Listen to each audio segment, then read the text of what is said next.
Hello friends, welcome to Let's Dude. Danny has an orchard and grows different types of fruits and vegetables organically. He does not make use of any chemical fertilizer but uses organic manure. He has a small composting pit on the farm where he produces his manure. Do you know what composting is? Composting is a process where the organic waste material is decomposed by the action of microorganisms. The residue left after the process of decomposition is called compost. This compost is used as a manure for plants.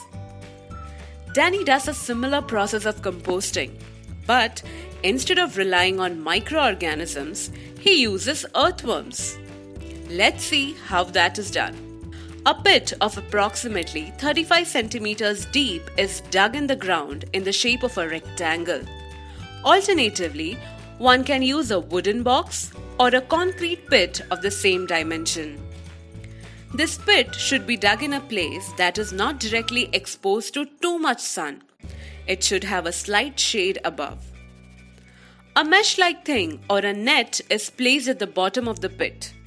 Alternatively, a thin layer of sand approximately 2 inches can be placed at the bottom. The next step is to add organic waste matter. By organic waste, we mean all biodegradable wastes like vegetable peel, rotten fruits, other waste from the kitchen, dried leaves, husks, cow dungs, etc. Spread this across in a uniform layer. Do not press it. Make it compact, just spread it across. Also, make sure that we are not adding any non-degradable waste like plastic into it. It is important to keep the pit moist, so we sprinkle some water over the waste to just make it a little wet. Please do not pour water onto this. Now is the crucial step. The step where earthworms are added to the soil. A special species of red earthworms, Icena fotida, is used. You might be wondering, why earthworms? Well, under conditions of favorable temperature and moisture, the earthworms consume this waste matter and convert them into simple form, or say, decomposes this matter to form compost. These species of earthworms are non-burrowing, meaning they stay in the layer of the soil and break down this waste efficiently. They are capable to produce waste equivalent to their body weight. Amazing, isn't it? Once the worms are laid, the pit is then covered with dry straw or gunny bag. Covering the pit is very essential, as during decomposition, it could be a site for disease-causing organisms and germs. It can also give rise to a foul smell. Is that it? Yes, the major work is all done. We now have to frequently sprinkle water and keep the bed moist to help earthworms breed. Also, gently mix and move the top layer of the bed to aerate the soil. In a couple of weeks, the earthworms increase in number, and by the end of the 4th week, the compost is ready. Look at the texture. They are dark, fine particles, and the waste looks just like the soil.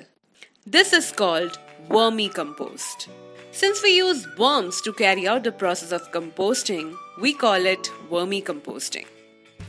But how do we separate the worms from the compost? That's pretty simple. Add some fresh organic waste at one corner of the pit. All the worms will move towards this waste. The remaining compost can be separated and the worms can be used for making more such vermicomposts. This compost is then dried under the sun for a few days. After this step, the compost is ready for use. It could be used as fertilizers for growing different types of crops, fruits, and vegetables. Thus, by using waste matter and worms, we got manure. Just like Danny, we took and tried these small steps at our own place and create vermicompost and make the best out of the waste. With this, we end our session. Please try this at your place and let us know if it worked. Meanwhile, please give us a thumbs up if you liked our session. For more such informative sessions, subscribe to our channel. Press the bell icon to receive updates from us. Thank you for watching.